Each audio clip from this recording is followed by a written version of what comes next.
દેવાંગ, હવે શું ડિસ્કશન કરવા અહીંયા બેસાડી છે મને કહેશો મને? એ જ કહેવાનું છે કે તું આજે દામિની વહુની સાથે બાધી હતી ને? હા તને ના પાડી હતી ને મીરા? દેવાંગ, મેં પહેલ નથી કરી. હું તો ત્યાં નૈના બેનીને પેલા ભૂલી ગઈ, એમની સાથે બેઠી હતી ને વાતો કરતી હતી. તો દામિનીએ મને બોલાવી અને મંડી બોલવા કે તમે તો મારી વાતો કરો છો, તમે મારી ચુગલી કરો છો, તમે આમ તમે. તો હું શું કરું? દામિની વહુ કહેતા હતા કે તું એની જ વાતો કરી રહી હતી. એને બધી જ વાતો કાનો કાન સાંભળી હતી. અરે પણ તારે આવું બધું કરવાની જરૂર શું છે? એક મિનિટ, પણ તમને કોણે કીધું કે મેં એની જ વાત કરી છે? હર વખતે સામેવાળાના સાથી હોઉં છો, મેં એની વાત નથી કરી ભાઈ. હું તો આ પ્રસંગ આવે છે, તહેવાર આવે છે કે નહીં, તો હું તો તહેવારની વાતો કરતી હતી કે દામિની આ કામ કરશે તો હું આ કામ કરીશ, દામિની આમ કરશે તો હું આમ કરીશ. એ વાતમાં દામિનીનું નામ લીધું તું મેં. હા તો પણ આપણી વાતથી કોઈ બીજાને ઊંધું લાગે એવી વાત જ શું કામ કરવી જોઈએ? અને આમ પણ આ બધી વાતો આપણા ઘરની પર્સનલ વાતો છે, એમાં તારે બહારના વ્યક્તિઓની સાથે શું કામ ડિસ્કશન લેવી જોઈએ? હશે, મારી ભૂલ થઈ ગઈ, બીજી વાર ધ્યાન રાખીશ. શું બીજી વાર ધ્યાન રાખીશ? તો શું? તને કંઈ સમજાતું નથી હું તને શું કહેવા માંગુ છું? અરે તું મીરા કેટલી પ્રેમાળ છે, અને તું આ રીતે ઘરમાં ઝઘડાઓ ઊભા કરે તો હું શું કરું? તમને મેં કીધું હતું ને કે હું સામેથી નહીં બોલું, બાકી મને કોઈ બોલશે ને તો હું કોઈનું સાંભળીશ નહીં. અને તમે પણ અત્યારે એ જ કરી રહ્યા છો. રૂમમાં બોલાવીને ખચકાવે કોણ આવી રીતે? તો હું તારી જેમ બજારની વચ્ચે લડાઈ ઝઘડા તો ના જ કરી શકું ઓ ને? પ્લીઝ, આ તોય છે ને નીચે તો સંભળાય જ છે. તમે મારું નાક કપાવો બસ. દામિની ખુશ જ થતી હશે કે સારું થયું, મોટા ભાઈ ભાભીને ખીજાય છે. શું ખીજાય છે? અને સાંભળતી હોય ને તો હું કાંઈ કોઈથી બીતી નથી. અરે મીરા, આ શું કરે છે તું બધું?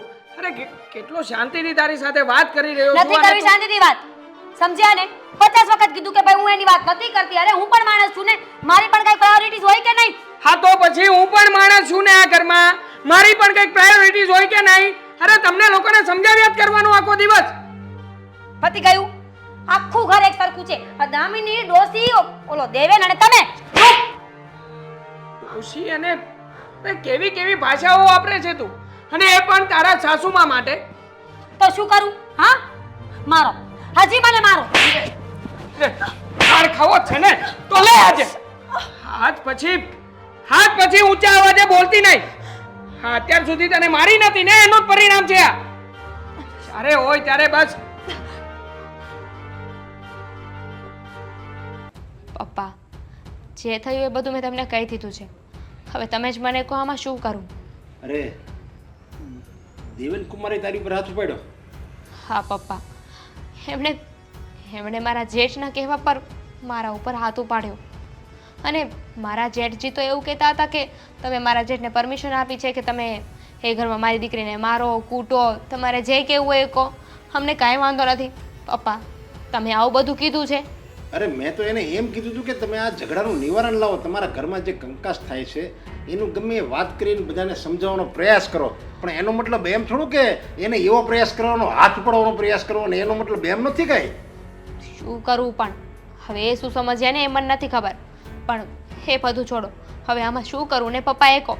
હું તો એ લોકોને કહીને આવી ગઈ છું કે મારા પપ્પાએ તમને જે કીધું એ, જો મારા પપ્પા મને નહીં સાચવે ને તો છેલ્લે મરવાનો તો ઓપ્શન છે. હું મરી જઈશ, પણ એ ઘરમાં પાછી નહીં જાઉં. અરે ના, તારો બાપ હજી જીવે છે. કઈ મારી દીકરી આવી રીતે આવી વાતો કરે, આવી નબળી વાતો કરે? ગમે એવી આપત્તિ આવે તમે તારે ક્યારેય મરવાનું નામ જ નહીં લેવાનું. અરે એવો વિચારે નહીં કરવાનો. પણ પપ્પા, હું એ ઘરે પાછી નહીં જાઉં. 100 વાતની એક વાત. જો બેટા તું થોડા દિવસ અહીંયા રહે, અને હું એની પાસે જઈશ, તારા જેઠ પાસે જઈશ, અને એવું લાગે ને તો હું એને ધમકાવીશ. એ મારા દીકરી ઉપર હાથ ઉપાડે એટલે. પપ્પા, ધમકાવે શું થવાનું છે? ધમકાવે તો બસ તમારા બંને વચ્ચે વાતો થશે, અને પછી હતું એનું એ. આ વાતનું નિવેડો તો નહીં જ આવે ને? નિવેડો આવશે બેટા, નિવેડો આવશે. હું જેવા પ્રયાસ કરીશ કે આ વાતનો સદાને માટે નિવેડો આવી જાય. અને જો છતાંય જો નિવેડો નહીં આવે ને તો તમે તારે, હું કહું છું ને, તું આખી જિંદગી તમે તારે અહીંયા રહેજે. કાંઈ મારી દીકરી મને ભારે નથી પડતી. મને તો વિશ્વાસ નથી થતો કે દેવેને મારી સાથે આવું કર્યું. અત્યાર સુધી એમણે ઊંચા અવાજે પણ મારી સાથે વાત નથી કરી. હંમેશા મારું માન રાખ્યું છે, અને આજે મને લાફો મારી દીધો. જાણું છું બેટા હું કે દેવેન કુમાર સારા જ છે, પણ આ એના મોટા ભાઈની ચડામણીમાં એ ચડી ગયા છે, એટલે એના હાથે, એટલે તારા ઉપર હાથ ઉપાડ્યો. પણ પણ દેવંગને પણ સમજવું જોઈએ કે આવી રીતે આપણે નાના ભાઈને ન ચડાવાય. અને જે ઘરમાં સ્ત્રી ઉપર હાથ ઉપાડવામાં આવે છે ને એ ઘર ક્યારેય તરક્કી નથી કરતું, એનું પાયમાલ જ થાય છે એ ઘરનું. એ લોકો એવું નહીં સમજતા હોય. સાચી વાત છે. હમણાં તો બહુ કહેવામાં આવે છે કે સ્ત્રી ઘરનું લક્ષ્મી છે, ઘરનું ઘરેણું છે. તો પછી તમે લક્ષ્મી ઉપર હાથ કઈ રીતે ઉપાડી શકો? જે સ્ત્રીને ઘરમાં ઘરેણું માનવામાં આવે છે ને એ ઘર ક્યારેય પાછળ નથી રહેતું, એ ઘરની જ પ્રગતિ થાય છે. અને તારે જોવું જે ઘરમાં પ્રગતિ હોય ને એ ઘરમાં સ્ત્રીઓ શાંતિથી રહેતી હોય છે. હા, પણ શું કરવું હવે એ નથી સમજાતું પપ્પા. હા, આમને આમ તો રોજ ઝઘડા વધતા જશે અને છેલ્લે એવી સિચ્યુએશન આવશે કે બંને ભાઈઓ એકબીજાના જીવના દુશ્મન બની જશે. અમે લોકો એક ઘરમાં એક શાંતિથી નહીં રહી શકીએ. અને અમારા બા, એને તો કોઈ વસ્તુથી મતલબ જ નથી. હું બાંધું કે મીરા ભાભી બાંધે, બસ. ક્યારેક હું જાઉં તો મારી સાઈડ બોલ્યા કરે, ભાભી બોલે તો ક્યારેક એની સાઈડ બોલ્યા કરે. એમને આ વાતથી કોઈ ફરક જ નથી પડતો. મને તો લાગે છે આ ઝઘડાનું મૂળ એની ડોશી જ છે. એણે જ એના મોટા દીકરાને ચડાવ્યો છે કે તું દેવેનને ચડાય અને દેવેન તારી ઉપર હાથ ઉપાડે એટલે આ એની નાની વહુનો સદાને માટે કાંટો ઝીરકડી જાય. પણ એને ખબર નહીં હોય કે એનો બાપ જીવે છે. મારે આજે જ એની ઘરે જવું પડશે અને બધાને ધમકાવવું. હા પપ્પા, તમને જેવું સારું લાગે ને એવું. પણ અત્યારે હું ત્યાં નહીં જાઉં. વાંધો નહીં, તું થોડા દિવસ અહીંયા રહે અને પછી જો એવું લાગે ને, મને એવું લાગશે ને કે હવે આ સમજી ગયા છે તો જ હું તને એના ઘરે મોકલીશ. ઠીક છે પપ્પા, હવે મારે થોડો આરામ કરવો છે. હા, તું તમ તારા રૂમમાં આરામ કર જા. હા, જનાવર જેવા એના મનમાં સમજે છે શું? આ મારી ગાય જેવી દીકરી ઉપર હાથ ઉપાડ્યો ત્યારે જ મારે જવું પડશે. બોલો પપ્પા, કેમ બોલાવ્યા? જો બેટા, મેં મારી દામિનીને સમજાવી. એ પહેલાં શરૂઆતમાં આવી ને ત્યારે કહેતી હતી કે નથી જવું, આમ તેમ એવી વાત કરતી હતી. પણ ત્યારે એ ગુસ્સામાં હતી અને ગુસ્સાના આવેગમાં માણસ શું બોલે એ જે હરેક માણસ ગુસ્સામાં જે બોલે ને એને એમ જ લાગે હું બોલું એ સાચું જ છે. એટલે મેં પણ ખોટું એની હાય આ કરી. પછી થોડા દિવસ જતા રહ્યા ને પછી મેં એને સમજાવી ધીરે ધીરે કે બેટા, ઘર હોય ત્યાં વાસણ ખખડતા જ હોય અને આપણે જે નિર્ણય કર્યો કે મારે ત્યાં નથી જવું, એક નિર્ણય ખોટો છે. એ તારું જ ઘર છે અને બધા સારા જ વ્યક્તિ છે. તું સારી એટલે આખું જગ સારું. એવી રીતે એને સમજાવી તો એ હવે અહીંયા આવી ગઈ છે રહેવા. તો મારું એમ કહેવાનું કે હવે તમે બંને ભાઈઓ જરાક ધ્યાન રાખજો કે ઘરમાં કંકાસ ન થાય, ઝઘડા ન થાય. એવું ધ્યાન રાખો ને તો શું આપણા ઘરની પણ તરક્કી થાય. જો અંકલ, મેં આ વિશે તમને વાત કરી જ હતી ને કે ઘરમાં હવે કંઈક તો અમારે કરવું જ પડશે અને એટલા માટે જ અમે બંને ભાઈઓ કડક થઈ ગયા છે. જો આવું કરવું તો ના જોઈએ પણ કરવું પડે છે. શું કરીએ? અમારી વાત કોઈ પણ વ્યક્તિ માનવા તૈયાર જ નથી થતું ને. એકબીજા ઉપર ટોપલો ઢોળવી દે છે, પણ ક્યારેય પોતાની ભૂલ છે એવું તો ક્યારેય સ્વીકારતા જ નથી. જો વાંક ગમે ન હોય, મીરાનો હોય, દામિનીનો હોય, તમારી મમ્મીનો હોય, વાંક ગમે ન હોય, આપણે કહેવાનું. જો મોટા ભાઈનો વાંક હોય તો નાનો ભાઈ પણ કહી શકે અને નાના ભાઈનો હોય અને નાના ભાઈનો વાંક હોય તો મોટો ભાઈ પણ કહી શકે. ક્યારેય એવું ન લગાડાય કે આનાથી મને કેમ કહેવાય. જ્યારે માણસમાં એવું આવે છે ને કે આનાથી મને કેમ કહેવાય ત્યારે જ ઝઘડાની શરૂઆત થાય છે. અને અંકલ, સાચું કહું ને તો તમારી પણ ભૂલ છે. જ્યારે દામિની વહુ તમારા ઘરે આવ્યા હતા ને ત્યારે અરે એને ઘરમાં તમે શું કામ ને આવવા દીધા? તમારે કહી દેવાય ને કે તારા સાસરે જતી રહે.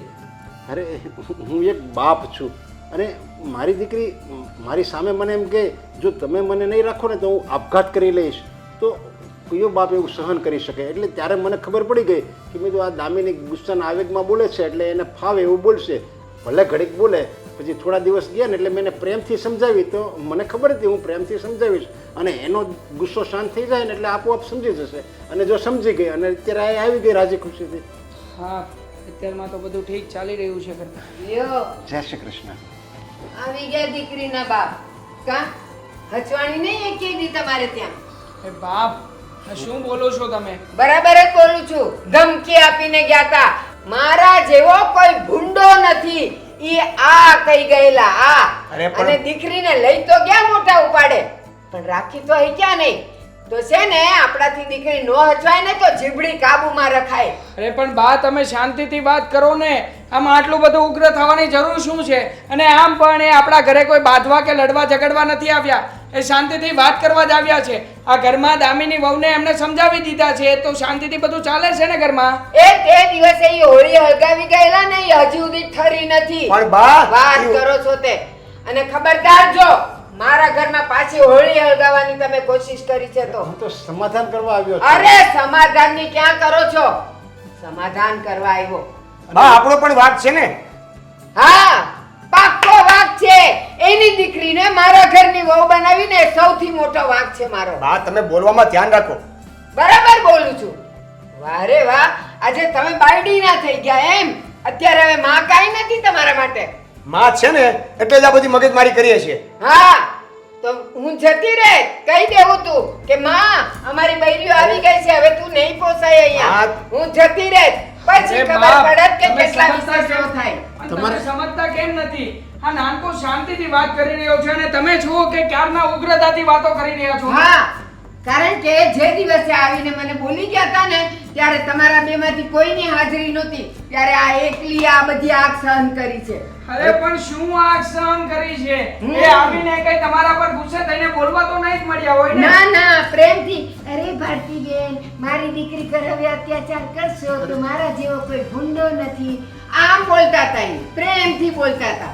અરે પણ બેન, જો તમને એવું લાગતું હોય કે મારી ભૂલ છે તો મારા દીકરી વતી અને હું પોતે તમારી માફી માંગુ બસ છું.